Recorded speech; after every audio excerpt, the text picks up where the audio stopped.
Postmortem अध्याय 30। मकर संक्रांति पर सुने धर्मराज की कहानी। मकर संक्रांति की पूजा विधि। एक समय जब पृथ्वी लोक पर बब्रुवाहन नामक एक राजा हुआ करता था। उसके राज्य में किसी चीज की कमी नहीं थी।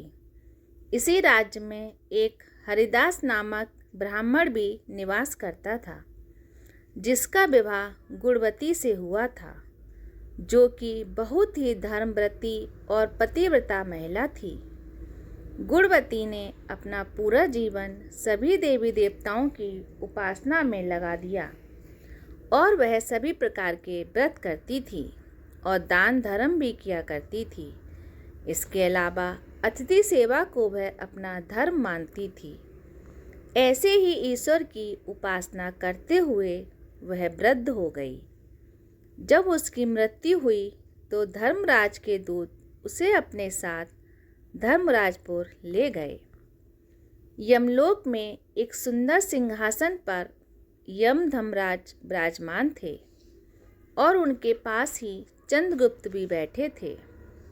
चंद्रगुप्त जब धर्मराज को प्राणियों का लेखा जोखा सुना रहे थे, तभी यमदूत गुणवती को लेकर पहुंचे।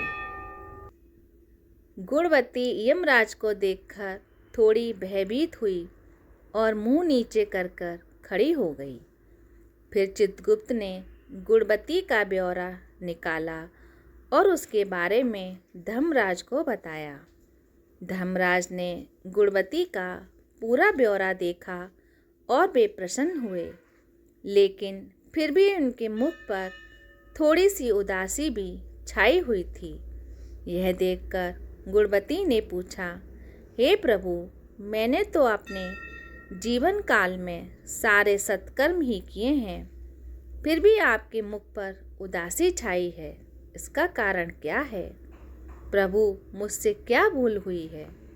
धर्मराज ने कहा, हे देवी, तुमने सभी देवी देवताओं के व्रत किए हैं, उपासना की है, लेकिन कभी भी तुमने मेरे नाम से कुछ पूजा पाठ या दान धर्म नहीं किया।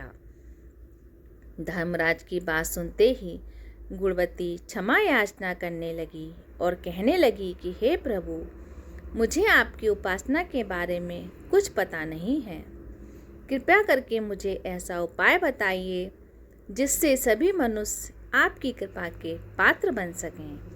मैं आपके मुख से आपकी भक्ति का मार्ग सुनना चाहती हूँ और मेरी कामना है कि मृत्यु लोक पर वापस जाकर मैं आपकी भक्ति करूँ और सभी लोगों के इसके बारे में बताऊँ।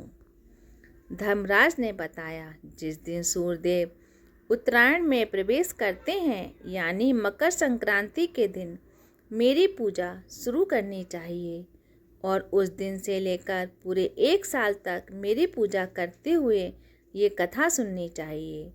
साथ ही मेरी पूजा करने वाले व्यक्ति को धर्म के इन 10 नियमों का पालन अवश्य करना चाहिए।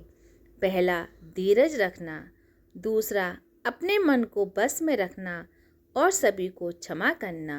तीसरा, किसी प्रकार का दुष्कर्म नहीं करना। चौथा, मानसिक और शारीरिक शुद्धि का ध्यान रखना। नंबर 5, अपनी इंद्रियों को बस में रखना। छठा, बुरे विचारों को अपने मन में ना लाना। सातवां, पूजा पाठ और दान पुण्य करना।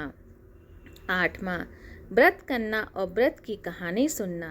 नौवां, सच बोलना और सभी से अच्छा व सच्चा व्यवहार करना।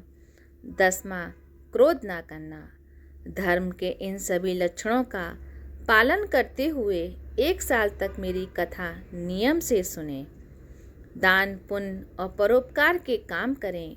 अगली मकर संक्रांति पर इस व्रत का उद्यापन करें। इसके बाद मेरी एक मूर्ति बनाकर विधि विधान से प्राण प्रतिष्ठा करवाकर हवन पूजन करें और साथ ही चित्रगुप्त की भी पूजा करें और काले तिल के लड्डू का भोग लगाएं।